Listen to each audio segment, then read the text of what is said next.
João 5:20, a palavra do Senhor diz aqui da seguinte forma: também sabemos que o Filho de Deus é vindo e nos tem dado entendimento para reconhecermos o verdadeiro, e estamos no verdadeiro, em seu Filho, Jesus Cristo.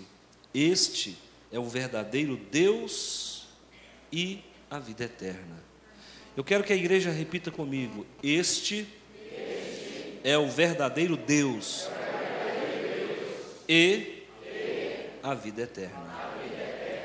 A Bíblia diz que Jesus é o verdadeiro Deus. Então não sou eu que estou dizendo, tá bom? Jesus é Deus. Então eu quero que você coloque aí como título da nossa mensagem: Jesus é Deus. É a Bíblia que está falando.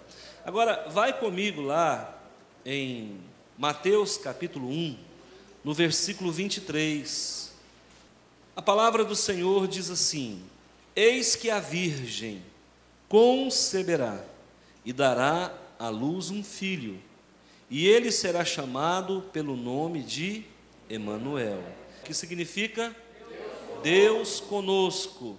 Lá em 1 João capítulo 5, versículo 20, fala que Jesus é o verdadeiro. Lá em Mateus capítulo 1, versículo 23, diz que ele é o Emanuel, Deus conosco. O que já havia sido profetizado 700 anos antes de acontecer. Provo para você pela boca do profeta messiânico Isaías. Vai comigo em Isaías 7, versículo 14. Portanto, o Senhor mesmo vos dará um sinal. Eis que a virgem conceberá e dará à luz um filho, e lhe chamará Emanuel, que significa Deus conosco. Lá em Mateus, 700 anos depois, o evangelista escreve que a virgem deu à luz a um filho, e esse filho foi chamado pelo anjo Gabriel de Emanuel, Deus conosco. Lá em Hebreus capítulo 1, versículo 8, diz que Jesus é Deus. Lá em João capítulo 1, versículo 1, diz que o verbo era Deus. Lá em João capítulo 1, versículo 14, diz que o verbo se fez carne. A palavra de Deus é clara, porque ela afirma explicitamente em Isaías capítulo 9, versículo 6, que Jesus é maravilhoso conselheiro, Deus forte, Pai da eternidade e príncipe da paz. Lá em João capítulo 20, versículo 28, Tomé chama de Jesus de Deus meu, Senhor Deus meu. Então Jesus é Deus. Lá em Atos capítulo 20, versículo 28, a Bíblia fala que Jesus é Deus. Então, queridos, por que duvidar que Jesus é Deus? Por que duvidar? Pastor, mas ninguém duvida que Jesus é Deus. Então o trate como Deus de uma forma genuína, de uma forma ortodoxa e verdadeira. Dando aula essa semana para teologia, eu conversando com os alunos do nível básico de teologia, eu falei para eles, olha, hoje nós pegamos uma história bíblica construída, e eu falei dos 7 concílios pelos quais a igreja passou, para se chegar a uma conclusão definitiva da divindade de Jesus. E você começa com o concílio de Jerusalém no ano 50 depois de Cristo. Depois nós vamos para o concílio de Nicéia em 325 depois de Cristo. Depois nós vamos para o concílio de Constantinopla. Depois nós vamos para o concílio de Éfeso. Vamos para o concílio da Calcedônia e vamos para o concílio de novo para Constantinopla. E aí nós percebemos, irmãos, que não tem para onde fugir. A história da igreja entendeu que Jesus é Deus. Então nós não estamos servindo uma divindade meia boca. Nós não estamos servindo um Deus qualquer. Nós estamos servindo e a serviço de um Deus que muito mais do que isso habitou entre nós, sentiu frio como você, sentiu fome como você, sabe? Foi tentado na área sexual, foi tentado em todos os sentidos. Ao que tudo indica, Jesus ficou órfão de pai. Ao que parece, o pai morreu algum tempo depois dele haver nascido. Nós entendemos, irmãos, que Jesus é Deus, e certa feita chegaram para ele e disseram: mestre, a tua mãe e os teus irmãos estão lá fora, e eles querem falar contigo. Jesus disse: a minha mãe e os meus irmãos são aqueles que fazem a vontade do meu Pai. Deixa eu falar para vocês, muito mais importante do que os laços de sangue, são os laços espirituais que nos unem. Nós somos um corpo único na presença do Senhor. Nós fazemos parte do corpo de Cristo. Essa noiva ataviada que vai subir aos céus, ao encontro nos ares pelo toque da trombeta, quando soar o toque da trombeta, nós estaremos subindo nos ares para, no corpo glorificado, nos encontrarmos com o noivo, e seremos conduzidos a um lugar de festa que é chamado Bodas do Cordeiro. E quando nós lá chegarmos, existirá uma mesa muito grande, talvez sem comparativo para essa mesa que nós temos aqui, e lá será realizado a primeira ceia, onde todas as constelações, onde todos os astros, asteroides, planetas, planetóides, todos eles vão assistir de pé a igreja vestida de branco, na frente do seu noivo, participando da ceia cósmica universal. Jesus é Deus, grava isso no teu coração, Jesus é Deus. Mas aqui em 1 João, no capítulo 5, no versículo 20, algumas palavras me chamam a atenção, e eu quero agora tratar disso com você. A primeira palavra desse texto que nós lemos aqui, que me chama a atenção é: também sabemos que o Filho de Deus é vindo. E ao contrário do que muita gente pensa, essa palavra é vindo coloca Jesus numa condição onde ele veio, ficou, permaneceu e está conosco. E ele disse: não vos deixarei órfãos, vou para junto do Pai, mas pedirei ao Pai que mande outro Consolador. E aí você fala: não, pastor, Jesus não está conosco mais, ele voltou para junto do Pai. É verdade, ele voltou para junto do Pai, e a Bíblia diz que ele está sentado à destra do Pai. Ah, pastor, então, como é que Jesus então está no nosso meio? Como é que o senhor está falando que ele veio e não saiu? Ele disse: onde houver 2 ou 3 reunidos em meu nome, ali eu me faço presente. E ele está aqui. O Jesus que foi, ele é vindo, ele não saiu, ele permanece no nosso meio, e agora ele toca em você, testificando no teu coração pelo poder do Espírito Santo, o Consolador que ficou. E esse Espírito Santo testifica que você é filho de Deus. Como o Senhor tem sido grande aqui no nosso meio, Pai. Como o Senhor tem falado nos nossos corações. Como essa igreja tem sido transformada. E tudo isso por quê? Porque o Senhor é vindo no nosso meio. Emanuel, Jesus está no templo, ele está no nosso meio. Muitas pessoas não conseguem entender que Jesus é Deus, que o Espírito Santo é Deus e que Yahvé é Deus. E as pessoas às vezes acabam criando uma confusão teológica, dizendo assim: olha, houve uma época que Deus se expressou na condição de Pai, depois Deus se expressou na condição de Filho, depois Deus se expressou na condição do Espírito Santo. Irmãos, o nosso Deus não é um Deus que usa máscara. Ele não fica trocando de roupa ao longo dos milênios. Entendam uma coisa: Deus Pai Yahvé é uma pessoa. Jesus Cristo e Yeshua é outra pessoa. O Espírito Santo Paráclito é outra pessoa. E os três são um. Pastor, como é que o senhor me explica esse negócio? Irmão, terreno sagrado não se explica. Eles são um na essência, mas eles são três pessoas que se expressam ao mesmo tempo. Quando Jesus, então, indo até o Jordão para ser batizado, que história é essa?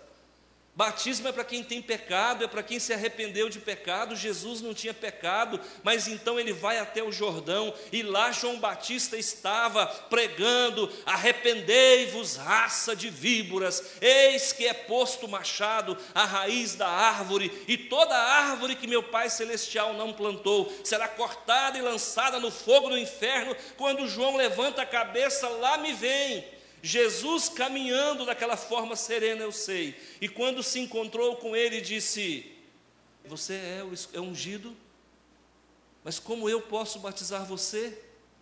Eu é que deveria ser batizado por você. João disse para ele: eu não sou digno de desatar as tuas sandálias. Jesus disse: para com isso, cumpra o teu papel, cumpra a justiça. E ali naquele momento Jesus entra na água, e como pecador que não era, se fez.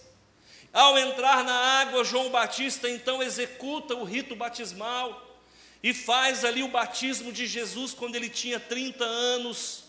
Isso nos ensina que batismo de criança não é bíblico, a começar por aí.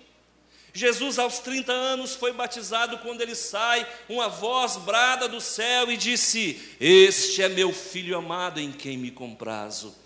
Imediatamente o Espírito Santo desce sobre Jesus na forma corpórea de uma pomba, e ali estavam as três pessoas, o Pai, o Filho e o Espírito Santo, e os três são um. 1 João 5,7.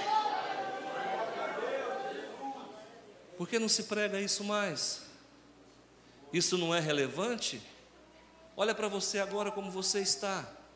Com certeza você já está energizado pela emanência do poder de Deus. Olha como muda quando a gente fala de coisas sagradas. E quem disse que nós temos que entender tudo que vem de Deus? Aliás, eu não entendo nada. E tudo que eu falo é pelo pouco que me foi revelado. Agora, a palavra de Deus diz que Jesus é vindo.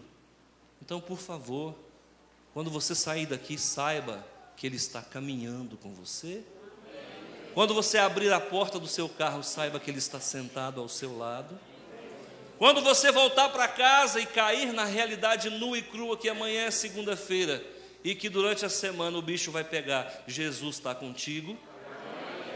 E quando você voltar para casa e encontrar o seu marido que não quer saber da igreja, não quer saber de Jesus e blasfema contra Deus e contra o povo de Deus, saiba que Jesus é contigo. Crê no Senhor Jesus e será salvo, tu e tua casa. Mas para isso você precisa beber dessa verdade que Jesus está contigo. Uma outra coisa que me chama a atenção aqui em 1 João 5,20 é que Jesus é vindo, sabe para quê? Para te dar entendimento. O dia que eu aceitei Jesus na minha vida, há muito tempo atrás, uma luz brilhou no meu coração. Pesando 48 quilos, bebendo água em xícara porque não podia beber em copo, desenganado pela medicina, tomando pelo menos 3 calmantes, deitando e dizendo: amanhã de manhã não sei se estarei vivo. Um homem com 25, 28 anos, achando que ia morrer a cada momento. E o que a Bíblia nos ensina? Quando Jesus entra na nossa vida, irmãos, a primeira coisa que nós conquistamos é o entendimento.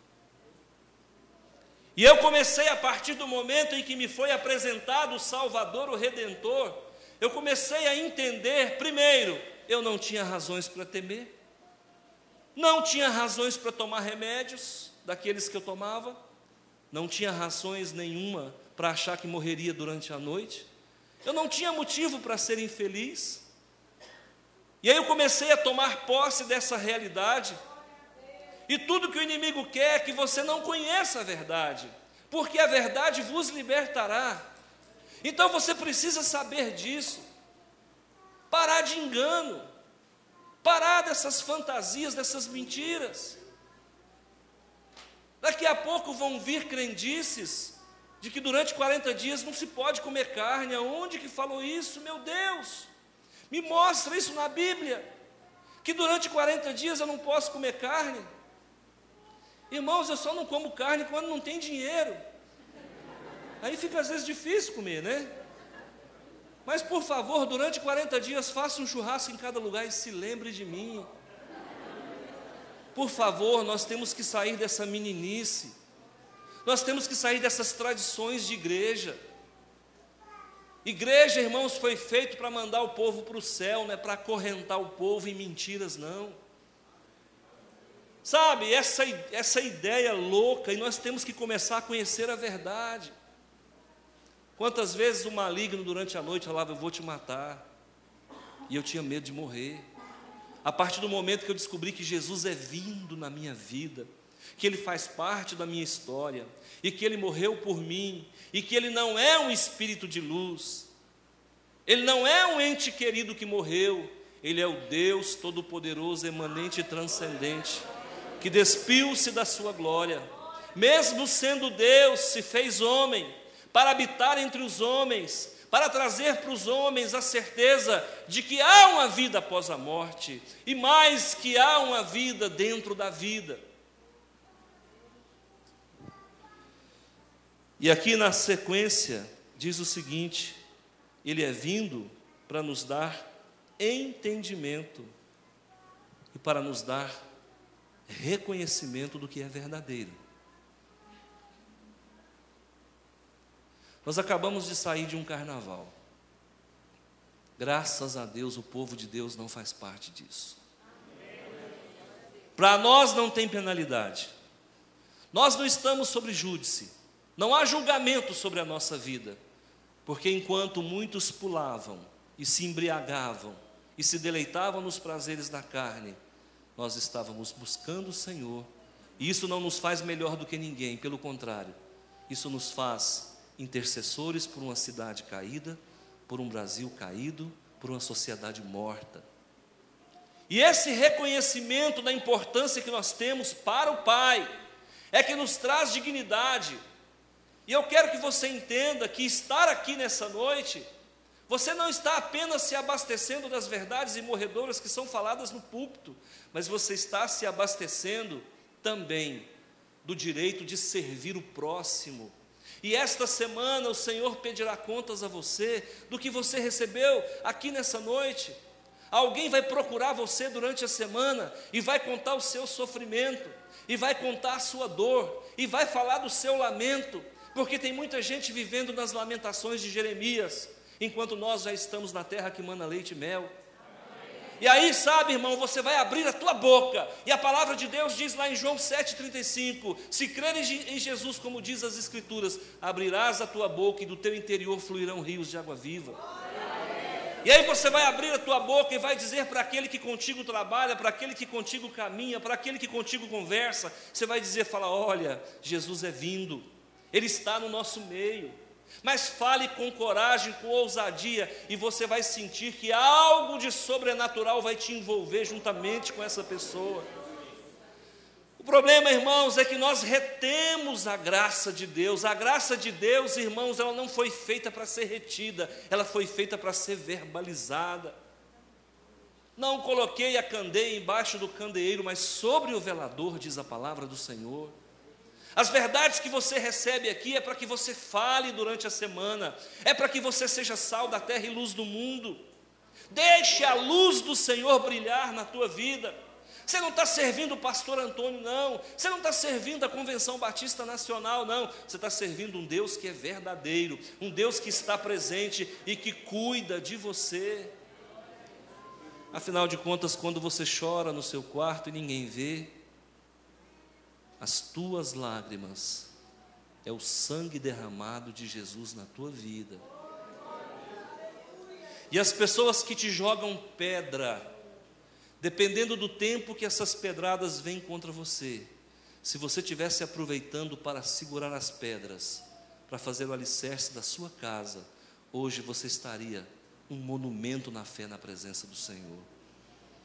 Aceite as críticas, aceite as perseguições, aceite as línguas maldosas, mas lembre-se, existem pessoas que não elaboram tão bem quanto você, e a cada pedrada murmura, a cada pedrada reclama, e é você que vai socorrer. Deus vai fazer do teu trabalho uma UTI, vai fazer do teu trabalho um pronto-socorro. O Senhor vai fazer do teu trabalho um lugar onde as crianças nascem, e lá você pregando o Evangelho, a vida vai brotar na vida dessas pessoas. Reconheça o verdadeiro, tome posse da verdade. E aqui diz assim, olha, nós estamos no verdadeiro. Sobre quem repousa a tua fé? Você tem crido em divindades outras? E existe uma música que fala, não é Maria e não é José, o seu nome é Jesus. Sobre quem você tem colocado a tua fé? Sobre que tipo de ser você tem ancorado a tua esperança?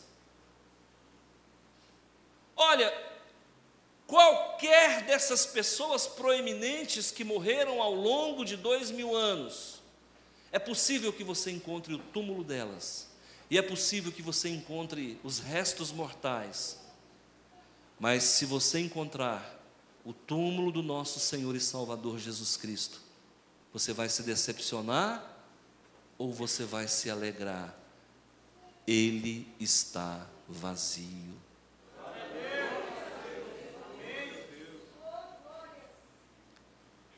E o anjo então fala com os discípulos que chegaram na tumba onde Jesus foi colocado, no domingo pela manhã, domingo de Páscoa.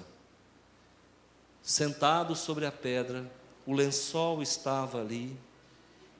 Quando os discípulos entraram naquela tumba, o anjo falou: por que procurais entre os mortos aquele que vive? Ele vai adiante de vós para a Galileia. Quando Jesus então entra naquela sala, e ali estavam os discípulos, e ali tinha um que tinha conversado demais, Tomé, e Tomé, de uma forma absurda, ele disse: não creio que Jesus tenha ressuscitado, e eu só creio se ele realmente ressuscitou, eu só creio se eu enfiar a minha mão nas chagas dele. E a palavra de Deus diz que cada um dará contas a Deus daquilo que fala. Jesus então, entrando porta adentro, aliás, porta fechada, diga-se de passagem, todos ali reunidos, e nesse dia Jesus não cumpriu aquilo que disse em Apocalipse 3:20, eis que estou à porta e bato, se você abrir a porta eu vou entrar. Não, e ele disse: eu não preciso bater para entrar, porque essa casa é minha. E ele entra. Quando ele entra naquela sala, os discípulos todos ali, mas ele tinha que ter uma conversa especial com alguém. Com quem? Tomé. Vem cá, Tomé. O que você fala no oculto da sua casa, Deus ouve. Cuidado com o que você fala. Tomé, come here, please. E esse mesmo Tomé era o que tinha dito lá em João capítulo 8, versículo 28, Senhor Deus meu. E eu não sei naquela hora como é que Tomé foi, porque ele sabia que tinha bronca para ele naquele momento. Ele disse: está vendo essa mão, Tomé? Sim, Senhor, eu estou vendo. Você está vendo que nessa mão tem um buraco, um cravo de 15 centímetros por 3 centímetros de largura, dilacerou a minha mão. E a minha mão está furada, Tomé, e você disse que só creria que eu havia ressuscitado se você enfiasse a sua mão dentro do buraco da minha mão. Está aqui a minha mão, pode enfiar a mão. A Bíblia não fala se Tomé enfiou a mão, os dedos nas chagas de Jesus, mas uma coisa é certa, ele nunca mais teve espaço para duvidar de Deus. Permaneça na verdade. Eu me lembro uma vez que lá em Londrina, eu ainda estava fazendo faculdade de teologia, e eu conheci uma mulher ungida demais. Pensa numa irmã ungida, não sei se ela ainda está entre nós, ou se o Senhor já levou ela para a glória, a irmã Maria. E eu tinha ido nessa irmã Maria, e essa irmã Maria, usada pelo Espírito Santo, me chamou lá no fundo, falou: você é pastor? Você? Eu olhei para trás, eu era o último banco, eu falei: mas deve ser comigo mesmo. Falei, pois não, você é pastor? Eu falei: não, senhora, eu sou seminarista. Não, você está enganado, você é pastor, vem cá. E eu contei para os meus irmãos, eu falei: olha, eu conheci uma mulher que é profeta e que fala da parte de Deus. E ela me botou para pregar sem eu nem saber que ia pregar. Então você que é seminarista já anda com um sermãozinho aí pronto. E aí eu falei para eles, e um dos que estava comigo, que poderia ter ficado calado, ele disse: que profetiza que nada, eu não vou levar sermão pronto, coisa nenhuma. Fomos então para o culto da irmã Maria. Quando nós lá entramos, ela falou: você, dessa vez não era comigo, você que está ao lado do outro, que era eu. Quando Deus falar para você que é para você preparar um sermão para pregar, não blasfeme, prepare o sermão. Hoje eu não vou te chamar porque você não tem sermão pronto. Nossa, isso é forte, irmãos. Isso é muito forte. Quando terminou o culto, nós chegamos lá, e eu falei: e aí, André? Ele disse: não, vamos mudar de assunto que é melhor.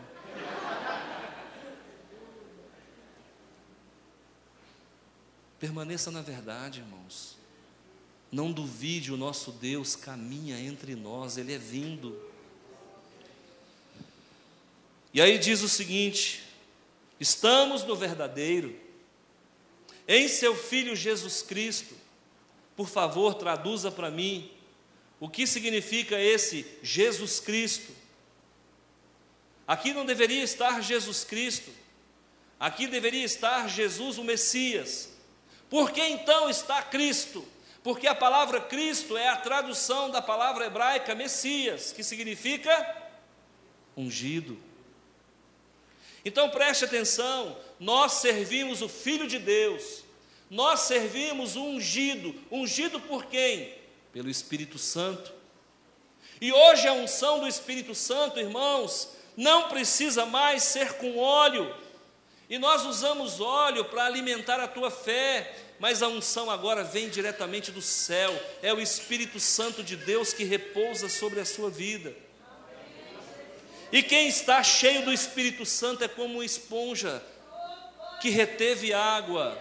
Qualquer lugar que você tocar na esponja está molhado. Você está molhado da presença do Senhor. Você é ungido da presença do Senhor. Deus tem falado contigo. Ele tem inquietado o teu coração. Tem colocado motivação para você vir na igreja. Ou você tem vindo para cumprir tabela, ou porque quer se encontrar com alguém, ou porque acha bonito o irmão Kennedy cantar, ou porque acha que o terno do pastor, que não é Pierre Cardin, é bonito assim mesmo. Não, você está aqui porque Deus te trouxe aqui. E Ele trouxe você aqui para te preparar para uma semana de lutas. Mas deixa eu te falar, você agora é peso pesado. E aquilo que se colocar na tua frente, você vai nocautear em nome de Jesus.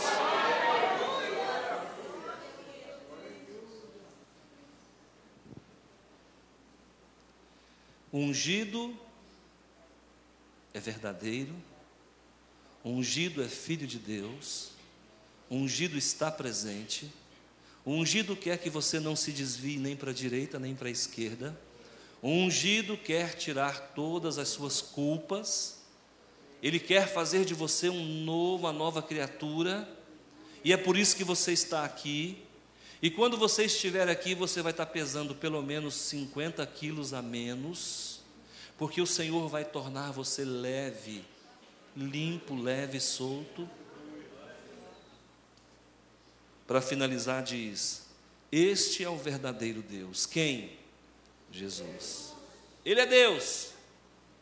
E no culto passado eu falei que lá em Mateus capítulo 4, versículo 10, quando Jesus travava um diálogo com Satanás no deserto, E o diabo tentando de todas as formas ludibriar Jesus, como ele havia feito com Adão. Só que o Adão foi nocauteado, ele e a mulher. Jesus disse: não tentarás o Senhor teu Deus, porque está escrito: só a Deus darás culto.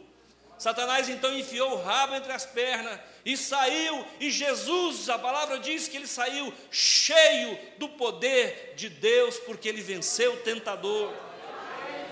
E essa semana você vai ser tentado, mas você vai no nome daquele que vive e reina. E quando o maligno chegar, você vai dizer: eu não me curvo ao pecado, eu me curvo ao Senhor dos senhores e ao Rei dos reis. Bate em retirada, retira-te, Satanás, porque o Senhor é contigo.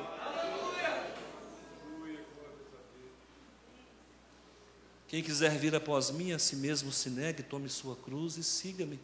Quem quiser ser meu discípulo, renuncie a tudo que tem, porque senão não poderá ser meu discípulo. Em que condição você está? Você tem consciência que o teu Deus, o Deus a quem você serve, não é um Deus de pedra, não é um Deus de gesso, não é um Deus que está acima de um andouro qualquer, mas é um Deus que vive e reina, sentado está à destra de Deus Pai. E mesmo sentado à destra de Deus Pai, toda vez que você perceber que a igreja corre perigo, ele se levanta. A Bíblia fala que ele se levanta, ele fica de pé. E naquele momento em que Jesus fica de pé, eu penso que os anjos todos que estão ao redor dele já ficam de prontidão, e as milícias angelicais começam a marchar para a terra para livrar você, para guardar você e para proteger você. Ninguém vai tocar na tua vida, toda arma forjada contra ti não prosperará. O inimigo pode fazer o que quiser, pode sapatear, pode dar rabada, pode dar chifrada, berrar como touro, andar como leão que ruge ao nosso derredor, buscando alguém que possa tragar, mas o leão da tribo de Judá está com você. E o nosso leão da tribo de Judá não é gatinho manhoso, não, é o leão da tribo de Judá, é ele. Eu me lembro que Daniel, um homem como nós, mas Daniel tinha um voto com Deus. Eu não sei se você tem voto com Deus, eu tenho voto com Deus. Eu tenho voto com Deus. Muitas pessoas ficam assustadas, né? Porque agora eu estou aparecendo com 2 alianças, né? E alguns dizem que minha mulher morreu. Por isso que eu estou com 2 alianças. Várias pessoas já: pastor, está viúvo? Eu: não, amigo. Eu tenho um voto com Deus agora. Eu fiz um voto com Deus. Enquanto eu estiver vida, eu tenho um voto com Deus. E toda vez que eu olhar para isso aqui, eu vou me lembrar do que eu falei para Ele. E uma aliança que você faz com Deus, ela é eterna, ela não se quebra, ela não se acaba. Enquanto esse corpo andar pela terra, ele vai ter que honrar esse voto. É a prova visível da manifestação invisível do voto que eu fiz com o Senhor. Daniel tinha um voto, e todos os dias Daniel orava 3 vezes a Deus. Certa feita, então, os sátrapas maquinaram os prefeitos, os governadores, maquinaram contra aquele homem de Deus, mas acontece que o rei Dario amava Daniel, porque Daniel era justo. Daniel comia no palácio do rei Dario. O rei Dario parava para ouvir aquele homem de Deus. Sabe por quê? Porque aquele homem de Deus buscava a Deus. E quando nós buscamos a Deus, as pessoas param para nos ouvir. E certa feita, então, arquitetaram um plano para pegar Daniel na troca de perna, e de fato pegaram. E o rei também foi usado, e palavra de rei não volta atrás. O rei então faz um decreto que puniria qualquer pessoa que se curvasse a outra divindade que não fosse a divindade dos babilônios, dos sírios, dos medos e dos persas. E aí sabe o que aconteceu, irmãos? Por conta desse decreto, Daniel foi jogado na cova dos leões. O rei Dario ficou muito inflamado, porque ele sabe que ele foi usado, e agora ele, com o seu poder, que sempre protegeu o povo de Deus, agora estava sendo obrigado a mandar o seu melhor amigo para virar comida de leão. E os leões estavam na cova, faminto. E Dario então dá a ordem para que se cumpra o decreto, com o coração pesado, para que levasse Daniel, e para que Daniel fosse então comido pelos leões. Mas o próprio rei Dario não estava confiando e acreditando que isso aconteceria, era como se fosse um sonho. Então a milícia real, a guarda pretoriana do rei Dario, então, conduz Daniel até a cova dos leões. E quando Daniel é colocado na cova dos leões, e lá ficou pela manhã, naquela noite o rei Dario não dormiu, preocupado com o seu melhor amigo. Quando pela manhã ele se levantou, e ele correu para o lugar onde Daniel estava. Lá estava Daniel, ao que tudo parece, ao que tudo indica, ao que tudo parece, Daniel estava mais uma vez falando com Deus. E os leões que foram colocados ali para devorá-lo, para jantá-lo, com certeza estavam sendo ministrados pelos anjos do Senhor também. Queridos irmãos, eu não sei em qual cova você se encontra, eu não sei quantos leões tem na cova que porventura te colocaram. Existem pessoas que vão colocar você na cova dos leões, existem pessoas que vão tentar fazer você perecer diante das circunstâncias, mas eu quero que você creia, o mesmo Deus que guardou Daniel, o mesmo Deus que guardou Misael, Ananias e Azarias, o mesmo Deus que guardou esse povo também guardará você, porque o Jesus verdadeiro, quando você corre perigo, ele se levanta, e ele se coloca de pé, e é como eu disse, os anjos começam a marchar, e é uma legião, são 2 falanges, são 3 miríades, e eles começam a marchar, e chegam no lugar onde você está, e aí, meu amigo, é vencer ou vencer, porque com Deus não tem derrota. A palavra do Senhor diz que todas as coisas cooperam para o bem daqueles que amam a Deus. Você ama a Deus?